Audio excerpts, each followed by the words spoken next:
안녕하세요. 아포입니다. 최근 국토교통부가 상당히 예민하게 반응하고 있는 모습들이 종종 우리 눈에 포착이 됩니다. 지금 우선 당장 국토교통부에서 전 이런 보도 해명 자료는 처음 봤어요.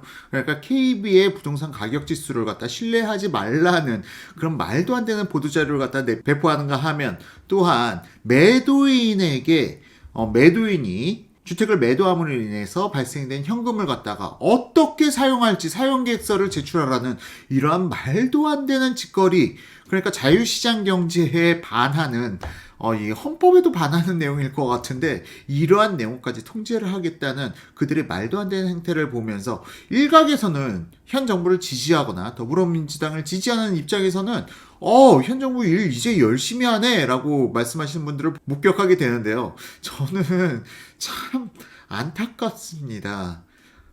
그들이 참 지금 현실을 바라보는 시각과 일부 이 부동산 시장의 흐름과 현 정부의 스탠스, 그들이 어떤 움직임을 보여왔는지 그걸 아는 사람들의 입장에서는 지금 바라보는 시각이 사뭇 다르거든요. 지금 이 부동산 시장의 흐름을 아는 사람들의 입장이나, 아니면은 현 정부가 어떠한 성향의 정책들을 지금까지 해왔고 어떠한 행태들을 해왔는지 아는 사람들의 입장에서는 지금 현 정부 난리 났구나, 지금 그들의 계획대로 부동산 시장이 흘러가지를 않는구나 라고 그렇게 인식을 하는 반면, 누군가는 정말 자신들 해석하고 싶은 대로 엉터리 인과관계를 갖다 붙이면서 그들을 잘하고 있다고 응원하고 있는 지금의 현실 속에서 참으로 안타까움을 넘어서 뭐라고 해야 될까요? 오죽했으면 제가 어제 페이스북에다가 또 글을 남겼어요. 이와 관련된 이야기를. 그럼에도 불구하고 이렇게 또 방송으로 다시 한번 언급하는 것은, 지금 1월 달에 부동산 시장 심상치가 않다. 12.16 부동산 대책 정말 의외로 시장에 미치는 영향이 너무나도 적게 나타난다는 게 지금 국토교통부 실거래가를 통해서 나타나고 있습니다. 이 부분에 대해서는 여러분들께 오해의 여지를 없애고자 일부러 어제 1시간 분량의 영상을 올려드린 바 있어요. 1시간 동안 서울의 부동산 시장 신고가 갱신단지 지금 심각할 정도로 무섭게 등장하고 있다.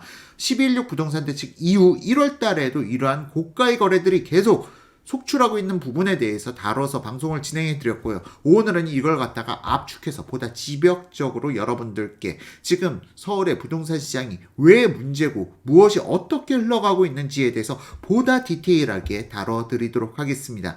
자, 그럼 오늘 방송 기대해 주셔도 좋고요. 본격적으로 오늘 방송 시작하도록 하겠습니다.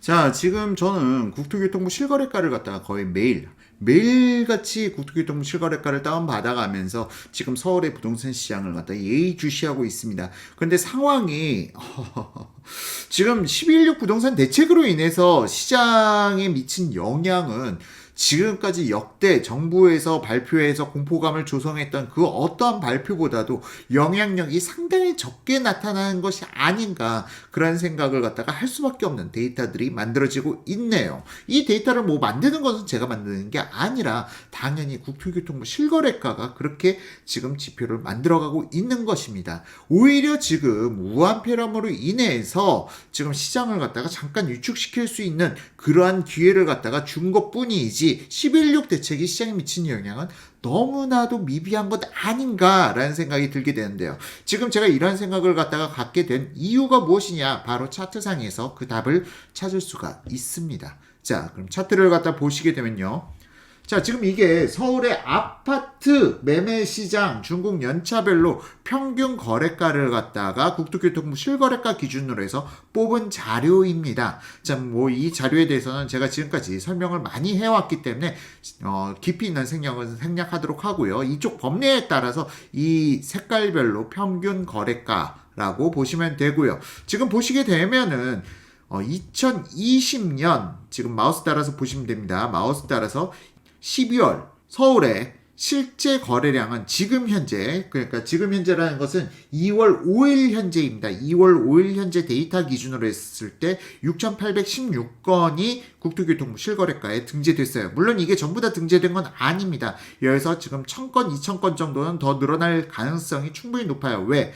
실거래 신고 의무기일 60일의 갭으로 인해서 지금 12월 말로부터 해서 2개월이 되는 시점은 바로 2월 말이 되기 때문이죠. 따라서 아직 12월 달의 거래량은 전부 다 취합된 게 아니고, 특히나 지금 1월 달의 거래량은 1,708건으로 나타나는데 이건 역시도 지금 아직 전부 다 등재된 게 아니다. 이거는 앞으로 제가 봤을 때는 1월 달의 거래량이 5,000건 안팎으로 형성될 가능성이 상당히 농후하다라고 보고 있어요.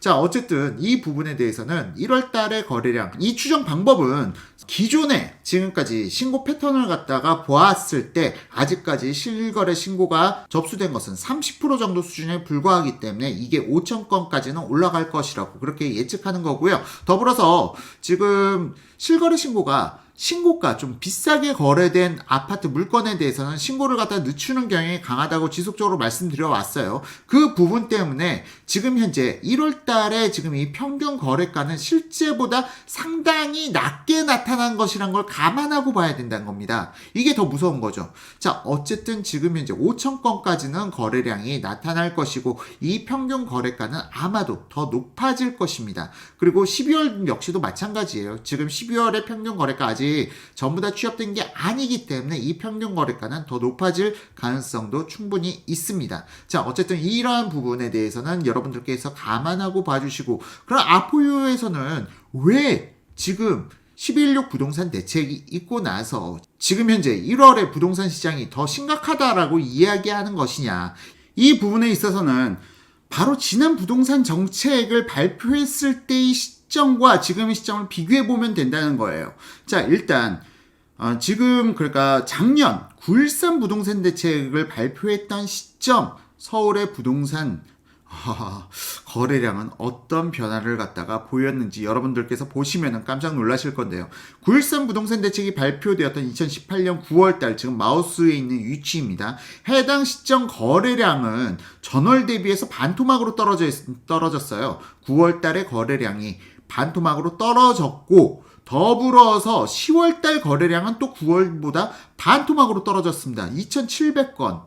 그러니까 기존 9.13 부동산 대책이 발표에 있었던 9월에는 거래량이 5,900건이었었는데 이게 반토막도 안 되는 2,700건으로 그 다음 달인 10월 달에 거래가 이루어진 것입니다. 자, 이것은 분명 9.13 부동산 대책은 시장에 미친 파급 효과가 어마어마하게 컸고 거래량으로서 이걸 갖다가 나타내주고 있죠. 자, 그런데 지금 12.16 부동산 대책이 발표된 이후, 그러니까 12월 달의 거래량이 지난 9.13만큼 파급력이 있다면은 전월 대비해서 절반이 나고 그 다음 달도 또 절반으로 떨어져야 되는데 실질적으로 9.13 부동산 대책과는 달라요. 분명히 달라요. 지금 12.16 부동산 대책이 발표되고 나서 아직 지금 이 거래량 전부 다 취합된 거 아닙니다. 지금 6,816건으로 나타나는데 이게 제 개인적인 생각으로는 8,000건 넘어갈 것으로 지금 추정이 되고 있어요. 그러면은 지금 11월 달 거래량 9,500건 대비해서 그렇게 많이 줄지 않았다. 8,000건까지 거래된다면 작년 11월 대비해서도 거래량이 한 90% 선까지밖에, 그러니까 10%밖에 안 줄어든 것이다 라는 게 나타날 가능성이 상당히 높다고 보이고 있고요. 또한 앞서 말씀드렸다시피 지금 1월 달의 거래량 1,708건으로 나타나는데 이게 5,000건까지는 올라올 가능성이 높아요. 그렇기 때문에 지난 9.13 부동산 대책, 작년에 9.13 부동산 대책에 비해서 12.16 부동산 대책이 미친 영향이 상당히 약하다라고 추정해 볼 수 있는 대목이죠. 이 지금 막대 그래프가 5,000건까지는 충분히 올라올 것으로 예상이 됩니다. 더불어서 9.13 부동산 대책이 발표된 이후에 제가 2019년 1, 2월 달이 바닥일 것이다 라고 예측을 했었던 바 있었고요. 1, 2월 달에 무조건 주택을 매수하세요 하고 제가 지난 방송에서 말씀드려 왔었죠. 그 이유는 기억하실지 모르겠지만 여러분들께 말씀드렸습니다. 이 시점 헬리오시티 입주로 인해서 어마무시한 입주 물량으로 인해서 시장이 완전히 침체될 것이다. 실제 거래량도 어마어마하게 줄어들 것이다. 오히려 이런 때 매도인들이 안달날 때 이런 때 매수 타이밍을 잡으라고 여러분들께 조언을 드렸고 이거는 운 좋게 현실로 나타났습니다. 1, 2월 달 이후로 가격이 급등하기 시작했으니까요. 자, 어쨌든 지금 이러한 상황 속에서 지금 현재 사람들이 학습 효과를 갖다가 거치고 있다. 정부에서 9.13 부동산 대책 발표하고 나서 거래량은 어마무시하게 위축된 시기가 있었습니다. 자, 보시게 되면은 2018년 10, 11, 12, 1, 2, 3. 자, 거래량 어마무시하게 위축되었지만 이 시기를 피하고 났더니 다시 한번 가격대가 폭등하더라. 자, 그렇기 때문에 정부에서 자주 잦은 부동산 대책을 갖다 발표하게 되면은 사람들은 더 강한 대책에 대해서도 내성이 생긴다. 지나고 나면 또 상승할 텐데 하면서 점점 사람들이 강력한 정부의 부동산 대책에도 무뎌지게 되는 것이죠. 자, 이러한 현상이 바로 2007년도에 부동산 시장에서 나타났던 현상이에요. 지난 참여정부, 노무현 정권에서 부동산 정책을 갖다 너무 자꾸 남발하다 보니까 점점 사람들이 무뎌져서 그 이후에는 어떠한 부동산 대책을 갖다 발표하더라도 사람들이 무뎌져서 오히려 정책을 발표하는데 더 급등해 나가는 그런 모순적인 상황이 나타날 수가 있다는 겁니다. 지금 제가 지속적으로 경고해왔던 부분 중에 하나가 이거예요. 정부에서 자꾸 부동산 대책을 갖다 더 강력하게 발표해봤자 이미 학습 효과를 거친 사람들의 입장에서는 이제 더 폭등하는가 보다. 대책을 발표했으니까 더 폭등하려나 보다. 지금 사야 된다. 하고 더 몰려들었던 현상이 지금부터 나타나고 있다는 거죠. 자, 이제 현 정부 어떻게 할 겁니까? 자, 어쨌든 지금 다시 한번 차트로 돌아가서 마저 설명을 드리도록 하겠습니다. 자, 지금 제 지난 방송들을 꾸준히 봐오셨다면 이 말이 무슨 말인지 아실 거예요. 지금 2020년 1월 달에 지금 이 평균 거래가가 지금 아직 전월 대비해서 꺾인 것으로 나타나는 부분들이 있어요. 전월 대비해서 꺾인 것으로 나타나는 것처럼 보이는데, 지금까지 제 방송을 봐오신 분들은 이게 지금 어떤 내용인지 알고 계세요. 실제 고가에 거래된 아파트들은 실거래 신고를 늦추는 경향이 강하기 때문에 1월 달에 거래량이 전부 다 취합되는 시점인 3월 달에 가보면은 이 금액들이 훌쩍 더 높아져 있다는 그 부분을 여러분들은 지금까지 지속적으로 봐오셨습니다. 그렇기 때문에 지금 이게 가격이 지금 2010년대 준공되는 아파트는 전월 대비해서 200만원 정도 떨어졌고 300만원 떨어졌고 300만원 떨어졌고 이게 의미 없는 수치라는 걸 여러분들은 이미 알고 계실 겁니다. 이것보다 더 떨어져 있어야 되는데 사실상 거의 안 떨어진 거나 마찬가지다. 이게 지금 현재 한 달 후에 제가 이 방송할 때쯤이면 지금 이 가격들보다는 훨씬 더 높아져 있는 상황을 여러분들께서 보실 수가 있을 거예요. 지금 이 제가 예단해 드리는 부분 언제나 현실적으로 나타났던 것들이 바로 지난 데이터들이 그러한 모습을 보여왔기 때문입니다. 자, 그런 의미에서 지금 거래량 역시도 5천 건을 넘어가게 된다면은 지금 사실상 11력 부동산 대책으로 인해서 미친 영향은 지난 9.13 부동산 대책에 비해서 상당히 미약하다라는 부분을 갖다가 여러분들께서 확인해 보실 수가 있으실 겁니다. 자, 어쨌건 지금 현재 매매, 서울시 25개 구별 매매 가격, 그러니까 이걸 갖다가 준공 연차별로 나눠서 지금 여러분들께 이렇게 설명을 드렸는데요. 전세 시장은 어떤 모습인지 또 보여드리도록 하겠습니다. 자, 전세 시장은요, 보시게 되면은 준공 연차별로 이것도 나눠 봤는데요. 재미있게도 지금 2010년대 준공된 아파트들에서는 약간 하락한 듯 보입니다. 300만원 정도 하락한 모습이 보여지고요. 그러니까 4억 6,100에서 4억 5,800, 300만원 정도 하락한 모습이 보여지고요. 2000년대 준공된 아파트에서도 300만원 정도 떨어진 모습이 보여져요. 반면 1990년대 준공된 아파트에서는 오히려 400만원 상승한 모습 보여주고요. 또한 80년대 준공된 아파트에서는 900만원이 상승한 모습을 보여줍니다. 자, 제가 8, 90년대 준공된 아파트들도 여러분들 지속적으로 관심 가지고 보시라는 이유가 바로 이거예요. 전세가 같은 경우는 지금 오히려 신축 아파트들은 좀 약간 약보합을 보이는 반면 8, 90년대 준공된 아파트들은 약상승을 갖다 보여주고 있다. 물론 1970년대 준공된 아파트는 논외로 하겠습니다. 자, 그러다 보니까 지금 현재 매매가에서도 이런 성향이 나타나고 있는데요. 지금 80년대 준공된 아파트 푸른색 선, 일단 여기는 전세가율이 너무나도 낮게 나타나기 때문에 가격은 하방하는 모습을 보였지만 1990년대 준공된 아파트 같은 경우는 지금 매매가도 400만 원 정도 상승한 모습을 보여주고 있습니다. 자, 전세가가 오르니 매매가도 올리는 거고요. 특히 1990년대 준공된 아파트들의 특징이 전세가율이 높죠. 전세가율이 높다 보니까 지금 전세가가 어느 정도 또 상승해 가면서 매매가도 밀어 올리는 형국을 만들어내는 것이죠. 자, 어쨌든 지금 다시 한번 말씀드리지만 2020년 1월 달에 이 평균 거래가는 지금 여러분들께서 보시는 차트보다 이게 다 취합이 되고 나면 훨씬 더 높아져 있을 것이라는 부분에 대해서는 거듭 말씀드리도록 하겠습니다.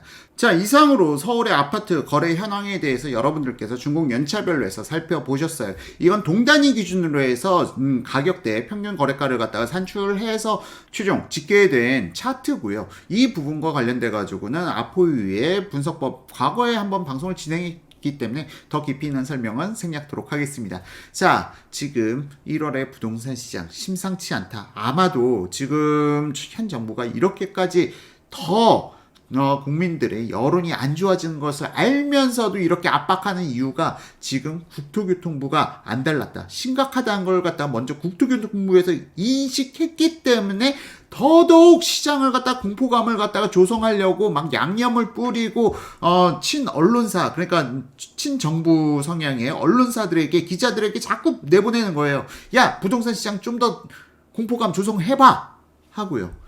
하지만 이게 정부가 할 짓입니까? 왜곡된 정보를 갖다가 지금 만들어내고 있고 또한 엉터리 한국감정원의 통계는 무조건 믿어라. 그리고 KB는 민간이기 때문에 믿지 말라. 이렇게 주장하는 정부가 제정신인 정부입니까? 자, 어쨌든 지금 상황 생각보다 녹록하지 않고요. 다만 천만다행스럽게 이걸 천만다행스럽게라고 얘기하면 큰일 나는데 어쨌든 우한폐렴의 공포가 부동산 시장에 있어서만큼은 좀 안정제 역할을 갖다가 투여할 것 같습니다. 따라서 지금 이 우한폐렴이 지나가는 시점에 대해서는 또다시 한번 부동산 가격 폭등 정말 무섭게 나타날 수 있지 않을까. 저 정말 심각하게 우려가 되고요. 우한폐렴 언제쯤 다 지나갈까요? 뭐 전문가, 비전문가인 제가 생각하기에는 일단은 우한폐렴도 감기의 일종이다.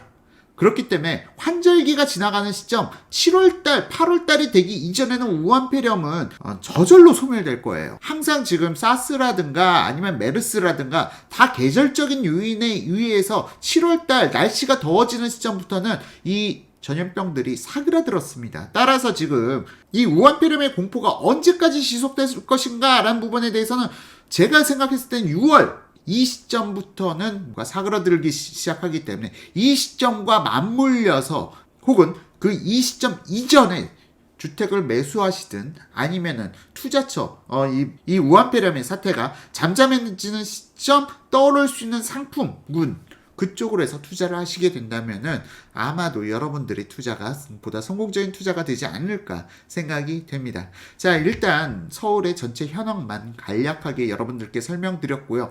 1분위, 2분위, 3분위, 4분위 각각의 시장에 대해서는 다음 영상에서 이어서 올려드리도록 하겠습니다. 다음 영상도 기대 많이 해주시고요. 보다 좋은 방송 만들어가기 위해서 아포유는 늘 노력하도록 하겠습니다. 지금까지 시청해주신 분들께 감사드립니다.